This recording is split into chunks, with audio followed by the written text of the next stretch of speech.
Welcome to the most must-see football show in the 254. Welcome to Boli Tu. My name is David Ocheng and my partner Haji Nzibo. Yo, twist and turns in game week 7 as Manchester is doom and gloom. City crumbles, Manchester United stumbles. What do you think about that? Exciting football weekend. And Kai Havertz finally gets his first goal for the Arsenal. Tottenham still a win against Liverpool. That was a robbery of the century. Broad daylight robbery, but we'll talk more about that. Villa hammers Brighton 6-1. Total annihilation. Good evening. Good evening strikes again. Stay tuned as we discuss this and more in this episode.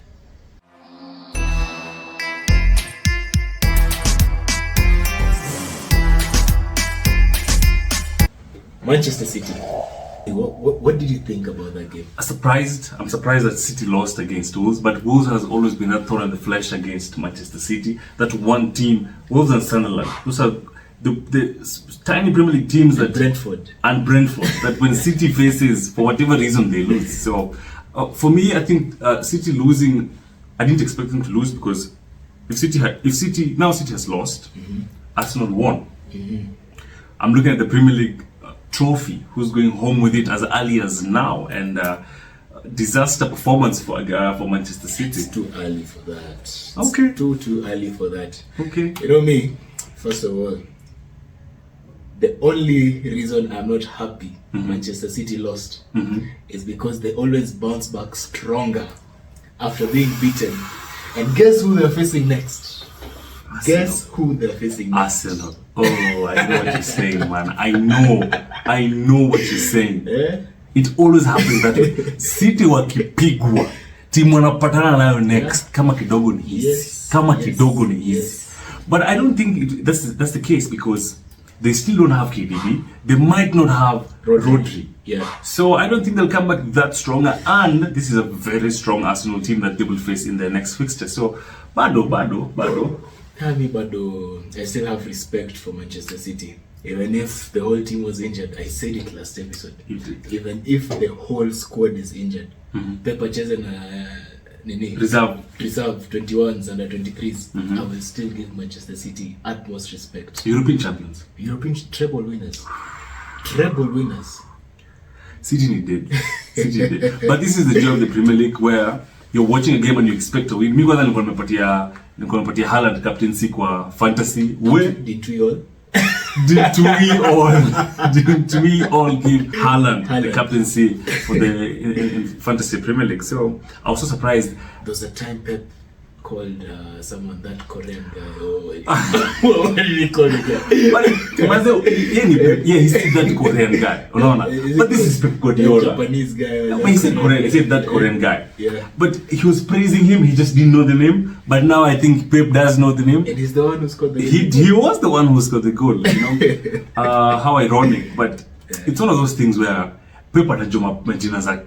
It's Pep Guardiola by the end of the day. There are only limited players that he will ever know their names. And this is a Premier League team, 20 teams, how many? This is almost 400 players who play in the Premier League, registered players.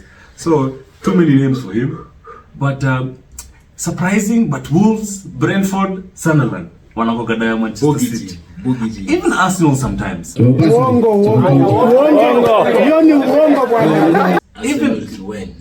when did you last beat City? I see sometimes. The last time we beat City, Ateta alikuwa anacheza. Ilikuwa semi-finals ya FA Cup. First season. Na nini mechapa City. Community Shield. Community Shield ni pre-season. Bado bro. But one fact that remains, City usually bounce back the strongest after a defeat. They have been doing it. We actually may be having a watch along. Manchester City versus Arsenal. Stay tuned for that, guys. Guys.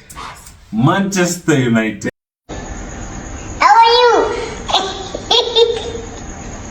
How are you? Their unbeaten record at Old Trafford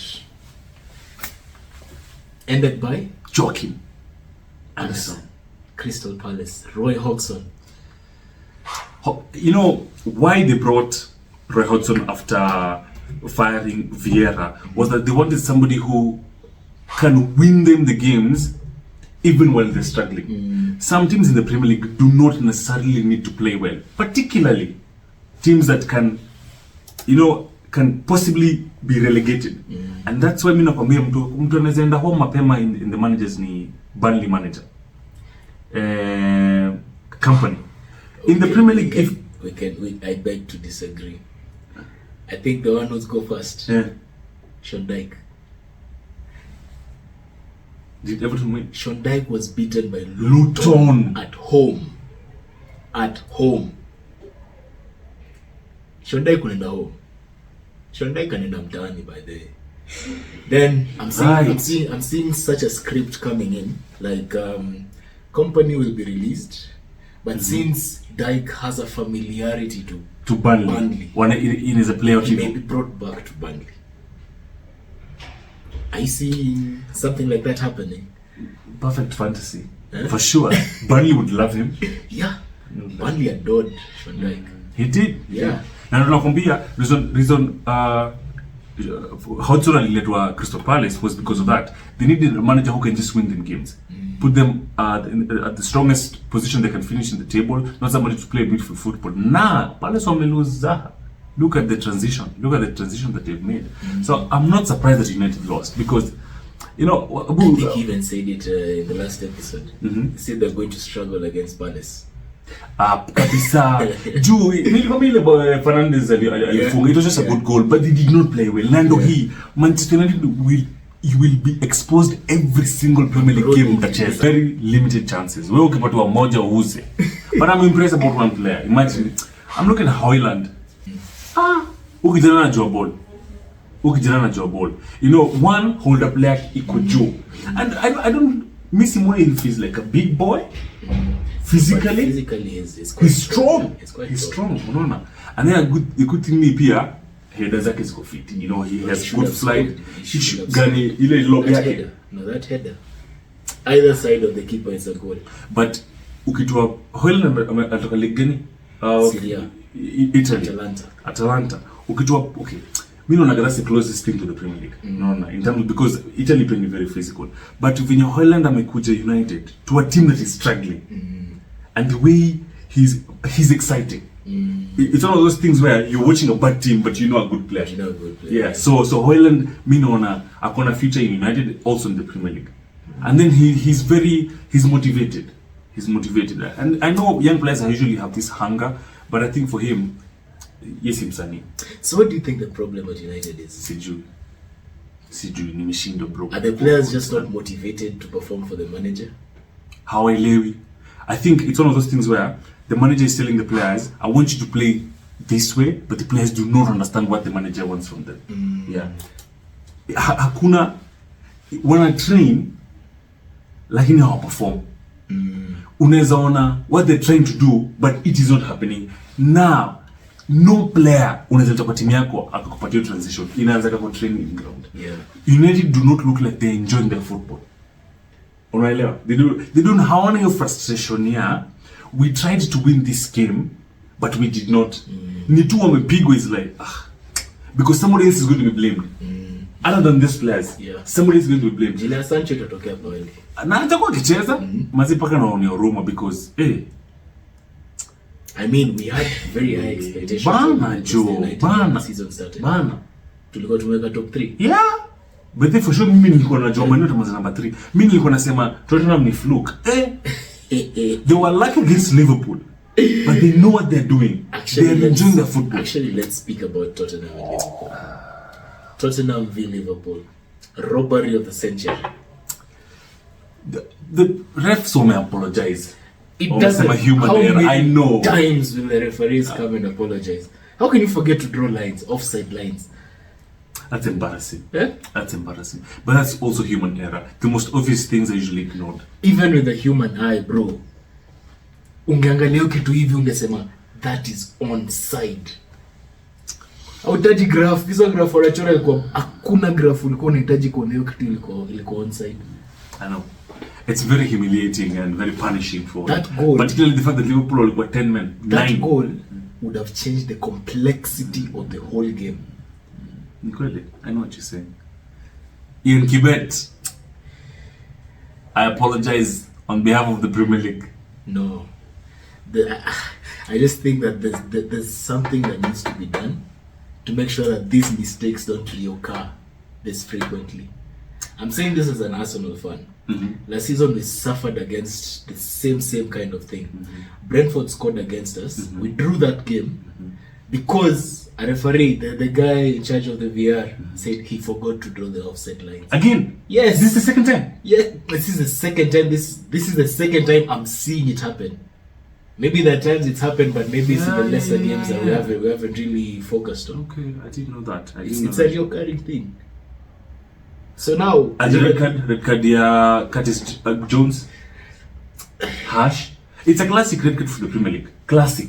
He's at a Gusto. Gusto did exactly the same thing. But if you watch the way you know, from the time if those guys gave the referee the exact image of how it happened, because the referee went to the screen, zoom, and no, it wasn't zoom. It was paused picture at the point when impact Curtis's foot was on Bisuma's ankle.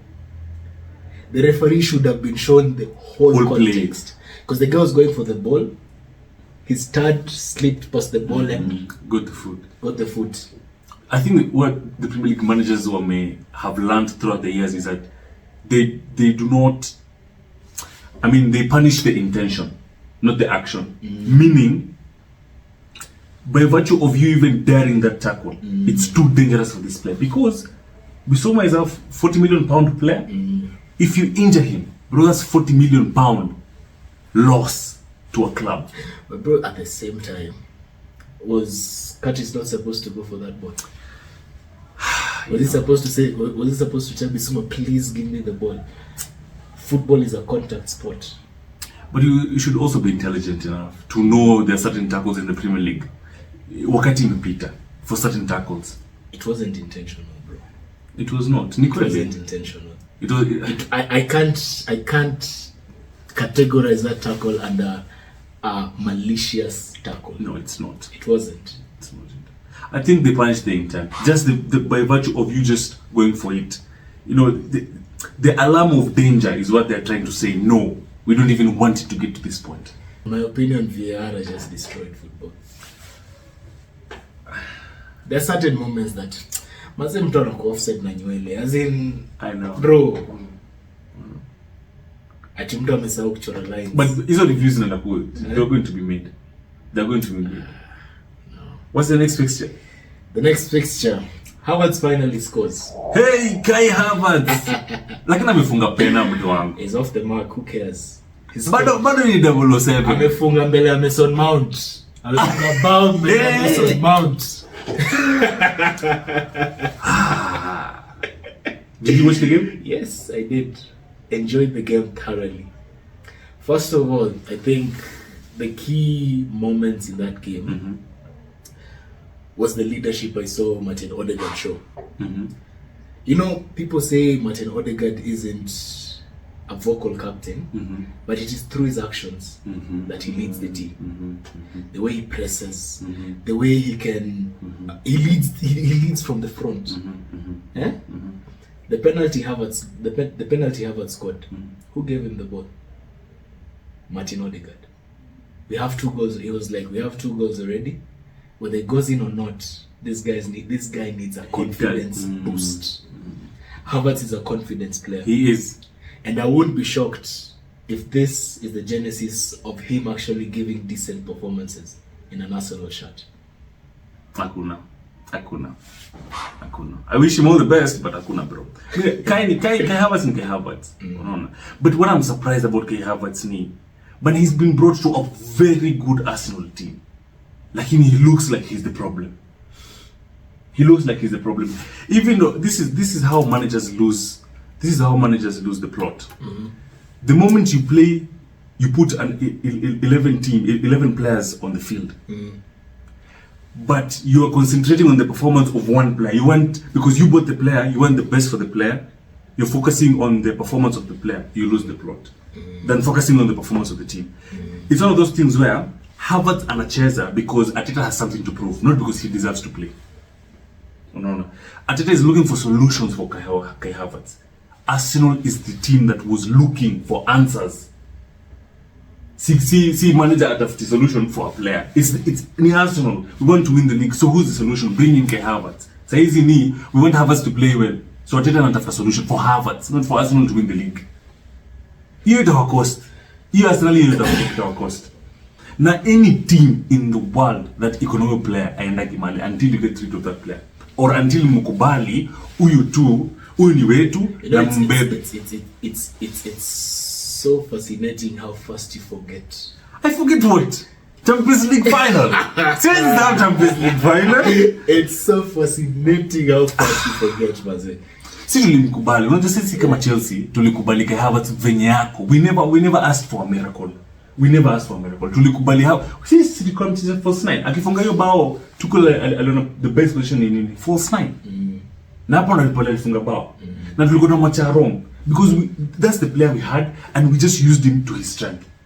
Unaona? Arteta anakuwa creative, anakumleta midfield. Hana position ya kupatia Kai Havertz number 10. Unaona? Havertz ana freedom because akicheza on the left midfield, asipocheza a good game, hiyo ni shimo. Bro, you against Man City ni mtu wangu, mnajua. Unaona? Huwezi beba Kai Havertz against Man City. Huwezi beba Kai Havertz against Real Madrid. Huwezi beba Kai Havertz against Barcelona. There are games where you need him to play well. But the rumors Thomas Partey will be back for the City game. Rumors are happening. Against game ya Arsenal Man City. I just feel like as an Arsenal fan, acha tu niseme ukweli. Hiyo game tukienda kimandazi.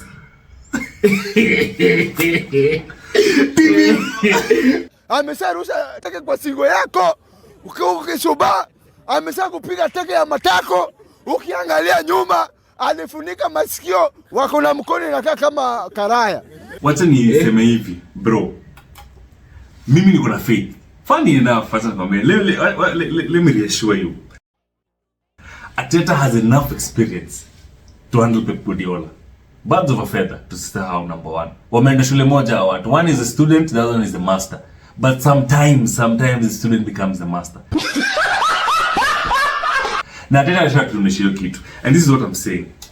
Manchester City, any big game, kama mtaki kuwa thrashed, dakika between 0 minutes to 35 minutes. Don't concede. Simple. Because wao wanachoga bao moja kama dopamine. Bro, akifunga moja ndo wanawaka moto. Alafu unajua ni game kubwa. Hiyo ni game kubwa. The excitement is there. Unaona? Phil Foden anataka kuonesha bro, I deserve to be here. Unaona nani pale Alvarez anataka kuonesha Haaland anataka headline, anataka hat-trick. Na sisi most dangerous. Ikifika hapo 8 minutes to dakika 35. Mkiweza kufanya nini mtu wangu bro, mtawachapa. Na kwanza tumejizi ifanyike first half ishe nini ama first half ishe tu draw 1-1 whatever the score first half. Bora tu ni draw. Bro, mnapiga Manchester City. Ulisikia wapi? Mnapiga mko home. Tuko home. Me am confident enough to say you give it first half. Yani draw first half, Arsenal will win that game. You can do it. Draw first half too. 1-1, 0-0, 2-2 first half. Second half mnapiga Manchester City. Na Arsenal inashinda. Roast half. Alafu kitu moja msikika kwa hiyo grao. Havertz. Tego ni kama tunacheza watu 10. Mtamtukana Arteta. Si unapenda Havertz? Usimweke against Manchester City akicheza pole midfield. Juu mtamtukana. Na nini Odegaard anacheza right, si ndio? Yeah. Mtatukana Kai Havertz because when you wing Doku anaenda kupiga. Ndio Doku ni kama stima mto wangu. Na msianze kusema sijui Stafford tunafanya nini? Hapana, Arteta ndo alimweka. So nani anafaa kucheza hapo? If you ask me, Vieira atazana na Doku. Vieira kuna bidii. Unaelewa? Akona bidii. And he has less to prove because he's always an underdog. So he will just try to play his best football. hata taka kutafuta the eye of a needle pass. He will not complicate the game. Mimi nakwambia FTV. Oh, itakuwa entertainment. Pure joy na itakuwa tuka hapa sana na imbo. Pure joy. Don Robbie. Hey, the next game. Villa Brighton. Hey. That was the surprise package of this game week, by the way. Hata achana na Manchester United kuchapwa na Crystal. Hata achana na Man City kupigwa na Wolves. Aston Villa 6 goals past Brighton. Hey, did you see that? I did not see that coming, bro. I did not see that coming. I knew I knew this is going to be a very tough game, and I expect 2-1, 1-0, 3-1. 2-2 hapo tu. Okay, I didn't think of a draw, but nilikuwa naona game ni si imagine 6 goals. Si imagine 6 goals. Mazo Brighton wali leak sita bro, sita. You know, Arsenal mnatafuta striker. Hii soka iko na striker wawili. For January mtu wangu. For any serious team that wants to win something. Tony and Watkins. Watkins is doing it for the second season. He's doing it. Alifanya la season. He's doing it for the second season. But is Watkins consistent enough to be in a top team? Because consistency... Would you rather have Watkins or Nketiah? Hey, Watkins. All day, every day. After look when Jesus na Watkins. Okay, for me I think the top striker is Tony because of Tony's mentality. No, Tony can take it. Yeah. Tony has been out of football for almost 8 months. But akona hiyo shrewdness ya manager ball. And Williams atarudi na I have time to recover. Hana pressure ati ajafunga game 2-3 mimi niko sawa, mimi najua ball. Nipatie ball. Unaona, he's going to demand that the people who are supplying the ball, Saka, nipatie ball hivi venye mimi nataka. He's going to demand the ball as a striker atakuwa general kwa team. And Arsenal has been lacking that. Nimekwambia kama mnaga wase. Odegaard since Giroud. Unaona, hana hiyo commanding presence.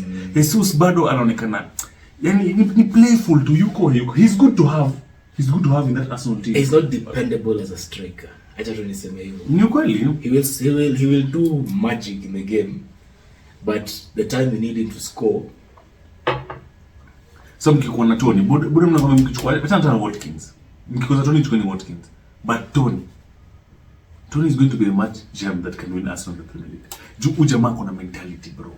Apatana na Odegaard. Odegaard mazee, that's proven talent. Proven talent. Player. Saka keeps on surprising me. But this is already ananishangaza every single game week. Only Watkins was unplayable in that game.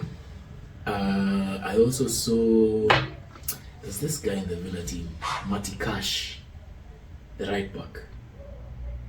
You know, there's some games where you see the big highlights, but you don't see the things that actually led to someone scoring. Matty Cash and McGinn.